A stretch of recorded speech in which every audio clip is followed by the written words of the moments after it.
Vous écoutez l'épisode 6 du podcast Orange Aventure. Bonjour et bienvenue. Je suis ravi de vous recevoir sur le podcast Orange Aventure. Ici, à chaque épisode, je vous propose des méthodes, des astuces et je vous partage des réflexions pour que vous puissiez organiser et vivre vos aventures, que ce soit en voyage ou proche de chez vous. Bonne écoute. Bonjour à tous et bienvenue dans ce 6e épisode du podcast Orange Aventure. C'est un épisode un petit peu particulier pour moi aujourd'hui puisqu'à l'heure où j'enregistre cet épisode, je viens d'effectuer mon dernier jour dans l'institution militaire et je suis maintenant en période de reconversion. Je vais donc pouvoir me consacrer 100% à ce podcast, pouvoir me consacrer 100% à vous pour vous accompagner dans vos aventures. Alors aujourd'hui, dans le podcast du jour, on va parler des nœuds décisionnels.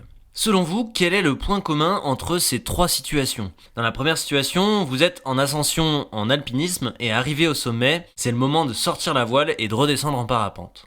Deuxième situation, vous effectuez une descente d'un canyon et le canyon devant vous croise un sentier.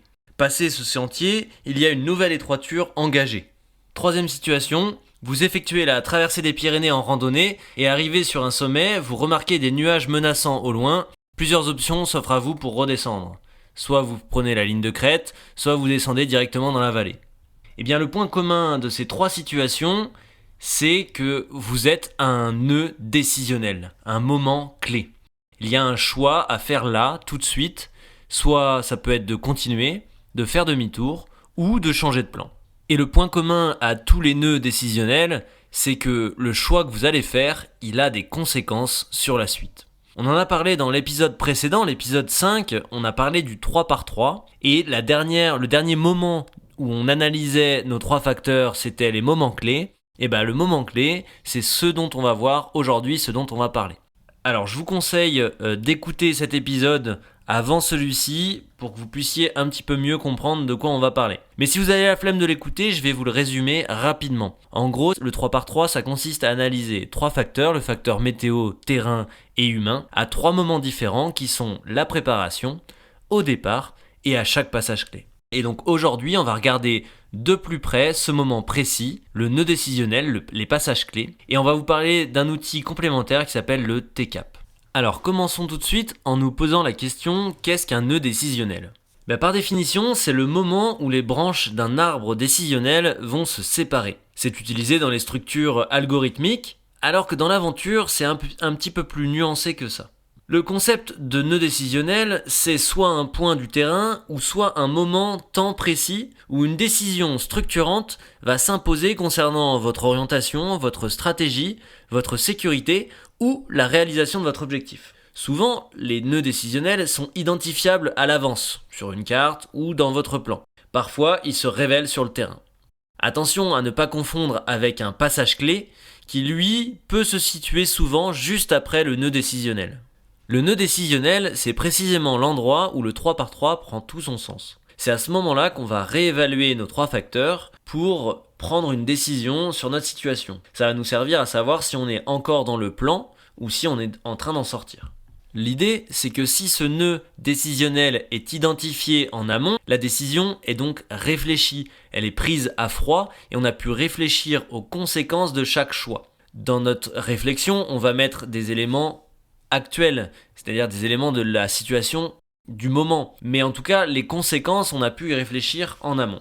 Alors que, au contraire, un nœud qui est non anticipé et qui se découvre au dernier moment, des fois ça peut même être alors que c'est trop tard, la décision elle est prise sous l'influence du terrain ou du groupe. Donc anticiper un nœud décisionnel, c'est commencer à retirer une partie du risque avant d'y être exposé. C'est ici que rentre en jeu le TCAP. Le TCAP, c'est un acronyme de 5 lettres qui vous permet de vous poser des questions dont le but c'est d'y répondre objectivement pour vous permettre de prendre la meilleure décision par la suite. C'est un acronyme qui a été développé par l'ENSA, l'École nationale de ski et d'alpinisme. On y trouve l'explication dans un ouvrage d'Alexis Malon, qui est professeur à l'ENSA, sur l'enseignement de la gestion du risque dans le métier de guide. Le lien de cet ouvrage sera dans la description. TCAP, le T c'est pour le timing. Est-ce que je suis dans les temps, en avance ou en retard par rapport au timing que je m'étais fixé ? D'où l'importance de s'être fixé un timing. Et si je suis en retard, pourquoi ? Et est-ce que ce retard il est rattrapable ou pas ? Comment je suis par rapport aux conditions et par rapport à ma forme physique. Attention, je vous fais un petit spoiler, le retard, il est rarement rattrapable. Ensuite vient le E de état, pour la condition physique et mentale du groupe et de vous-même. Quel est l'état de votre groupe et quel est l'état du leader. Ensuite, le C pour conditions. Quelles sont les conditions météo et du terrain? Quels sont les éléments extérieurs au moment présent? Est-ce que c'est en accord avec ce que j'avais prévu ou pas? Le A pour adaptabilité. Si mon prochain TCAP est négatif, est-ce que je serai en mesure de faire demi-tour ou de m'adapter? Il y a une petite notion d'engagement là-dedans et de point de non-retour. Et la 5e lettre qui normalement est le P pour plaisir dans la version originale de l'ENSA, est-ce que ça reste une expérience positive pour le client? Moi je vous propose de le modifier par le O de objectif. Pourquoi? Parce qu'on n'est pas dans l'encadrement d'un client, on est dans votre encadrement propre et l'idée c'est de réaliser votre objectif. Parce que le plaisir n'est pas toujours le but recherché et une expédition exigeante, parfois l'objectif va primer sur le confort immédiat. Mais le principe reste le même, c'est vérifier que ce qu'on vit correspond à ce qu'on est venu chercher. Donc ça fait un petit TKO au final.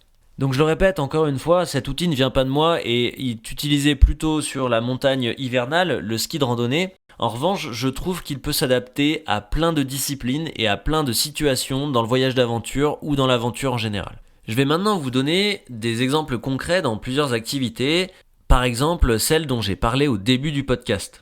Dans la première situation, vous étiez arrivé au sommet et c'était le moment de décoller. Et vous allez vous poser les questions suivantes. Est-ce que je suis à l'heure prévue pour voler, à l'heure où j'ai choisi de voler? Par exemple, vous pouvez vouloir voler avant que la brise de vallée se mette en place. Vous allez vous poser la question de l'état. Est-ce que vous avez encore la lucidité de piloter votre voile, de décoller et de prendre les bonnes décisions? Puis vient la question des conditions. Est-ce que le vent a-t-il forci depuis le départ? Est-ce que c'est conforme avec mes prévisions? Et est-ce que c'est favorable à mon vol? Pour répondre à l'adaptabilité, quel est l'engagement derrière ce décollage? Est-ce que vous êtes obligé de voler à travers une vallée étroite sans poser de secours? Est-ce que c'est un décollage facile? Etc. Et ensuite, l'objectif, est-ce que vous êtes toujours en cible avec votre objectif? Donc en gros, avant de décoller, je réfléchis avec toutes les cartes en main pour savoir si c'est vraiment la bonne option de décoller. Si je reprends la deuxième situation dont je vous ai parlé en canyoning, donc vous êtes dans un canyon, le canyon devant vous croise un sentier, un échappatoire, et passé ce sentier, il y a une nouvelle étroiture engagée. Vous allez vous poser la question du timing. Comment êtes-vous par rapport à ce que vous vous êtes fixé dans votre plan? Si vous êtes à 3 heures de la nuit et qu'il vous reste 4 heures de canyon, on peut penser que vous êtes en retard. L'état, dans quel état êtes-vous? Si vous êtes déjà fatigué, arrivé à cet endroit-là et que vous avez déjà accumulé du retard, ça va être compliqué de rattraper ce retard. Quelles sont les conditions? Est-ce que les conditions de la rivière ont évolué depuis le début de la sortie? Est-ce qu'elles sont encore favorables? Est-ce que les conditions météo ont évolué également et est-ce qu'elles sont encore favorables? Enfin, on va parler de l'adaptabilité. Quel est l'engagement du passage devant moi? Si je m'engage dans ce passage, est-ce que je peux faire demi-tour? Généralement, à partir du moment où je descends un rappel, ça va être compliqué de faire demi-tour. Donc l'engagement, il est total. Et enfin, on va se poser la question de l'objectif. Est-ce que je suis encore en cible? Est-ce que je passe un bon moment, par exemple, si c'était l'objectif? Donc encore une fois, avant de vous engager dans une zone engagée, on réfléchit à y aller en évaluant le plan. Est-ce qu'on est toujours dans le plan ou est-ce qu'il y a déjà plusieurs signaux d'alarme qui s'activent pour me montrer que je suis en dehors du plan et qu'il faut que je prenne une décision et que je m'adapte? Et enfin, pour reprendre la troisième situation, vous êtes en randonnée, arrivé sur un sommet et vous remarquez des nuages menaçants au loin. Plusieurs options s'offrent à vous pour redescendre, suivre la ligne de crête pour continuer votre randonnée ou descendre dans la vallée le plus rapidement possible. Vous allez vous poser les questions du timing, est-ce que vous êtes en avance ou en retard par rapport à ce que vous aviez prévu dans votre plan? Dans quelle forme êtes-vous? Donc ça c'est l'état. Est-ce que vous êtes suffisamment en forme pour vous permettre un coup d'accélérateur s'il y a besoin, si vous avez besoin de vous mettre à l'abri, ou etc. Quelles sont les conditions météo? Est-ce que les conditions météo sont en train de se dégrader ou de s'améliorer? À quel rythme? Et est-ce que c'était prévu? Logiquement, si c'était prévu, ça veut dire que vous l'avez anticipé. Si c'était prévu et que vous êtes toujours dans votre plan, vous pouvez continuer puisque, je rappelle, on ne bâtit pas un plan défaillant et bancal. Ensuite, l'adaptabilité. Si vous continuez votre itinéraire au lieu de vous mettre à l'abri, est-ce que vous aurez des options pour vous abriter sur le chemin? Ou est-ce que vous arrivez en plein découvert? Et enfin, quel est votre objectif ? Est-ce que vous allez quand même avancer dans votre objectif global, qui est de boucler votre traversée des Pyrénées ? À chaque fois, il s'agit de se poser toutes les bonnes questions avant de se faire un choix. Ça ne garantit pas de ne pas avoir de problème ou pas d'imprévu, mais ça limite l'engagement parce que quand on s'engage, on le fait pour les bonnes raisons. Et toutes ces situations, c'est également valable dans vos voyages d'aventure. Lorsque vous devez choisir entre 2 moyens de transport, 2 villes-étapes, etc., quel est l'engagement ? Quel est le ratio risque-conséquence-plaisir ? Et pour finir, je vais vous parler d'un nœud décisionnel rapide, en prenant l'exemple d'un saut de base jump. Durant le saut, alors qu'il y a une vire ou un obstacle à franchir, le pilote doit rapidement évaluer s'il est toujours dans les marges qui s'étaient accordées et dans le plan qu'il s'était fixé. Si c'est le cas, alors il peut s'engager dans la partie enclavée ou pour franchir son obstacle. Sinon, il doit choisir de tirer son parachute ou de voler ailleurs. La différence, c'est qu'en base jump, ça va tellement vite qu'on ne peut pas dérouler un T-cap dans sa tête. Mais il y a quand même une partie d'analyse puis de décision. C'est-à-dire qu'avant de sauter, on formule un plan avec des observables. Une fois que ces observables sont définis, tout au long du saut, on va vérifier que ces observables sont là. Ça peut être pour franchir un obstacle, l'alignement entre 2 plans, mais à chaque fois, il y a une partie d'observation puis de décision. Ce qui est important, c'est que même dans un nœud décisionnel rapide, les observables ainsi que les conséquences et les solutions possibles de repli sont identifiés avant le saut. Bon, on arrive déjà à la fin de cet épisode sur les nœuds décisionnels. J'espère que ça vous a permis de comprendre un petit peu plus comment on construisait son projet d'aventure, que ce soit des sports d'aventure ou du voyage d'aventure. Si on devait récapituler cet épisode, on pourrait dire qu'un nœud décisionnel, c'est un point du terrain ou du temps où une décision structurante s'impose.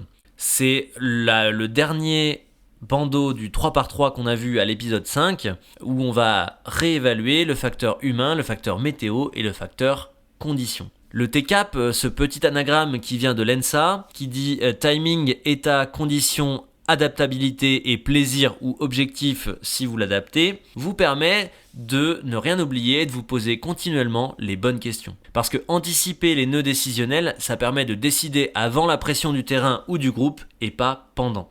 Le même réflexe s'applique en randonnée, à vélo, dans les sports d'eau vive, peu importe l'environnement à partir du moment où vous pratiquez un sport d'extérieur ou un voyage d'aventure. Maintenant que vous avez écouté cet épisode, est-ce que ça vous parle ? Est-ce que vous avez déjà repéré des nœuds décisionnels sur les aventures que vous avez vécues ? N'hésitez pas à partager votre expérience en commentaire. Chez Orange Aventure, on vous aide à repérer les moments qui comptent dans une aventure et pas seulement à poser un itinéraire sur le papier. Parce que voyager, c'est pas suivre un plan à la lettre, c'est aussi savoir reconnaître quand ce plan doit changer. Que vous partiez pour la première fois à l'étranger ou que vous prépariez une aventure plus engagée, on est là pour vous accompagner à construire votre itinéraire avec vous.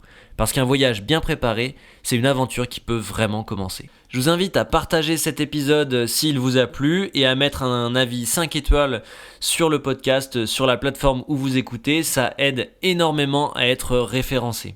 Je suis également curieux de connaître les sujets qui vous intéressent pour la suite, donc n'hésitez pas à m'envoyer en message privé ou en commentaire les sujets que vous aimeriez que je traite dans un prochain épisode. On se dit à très vite pour l'épisode 7 du podcast Orange Aventure.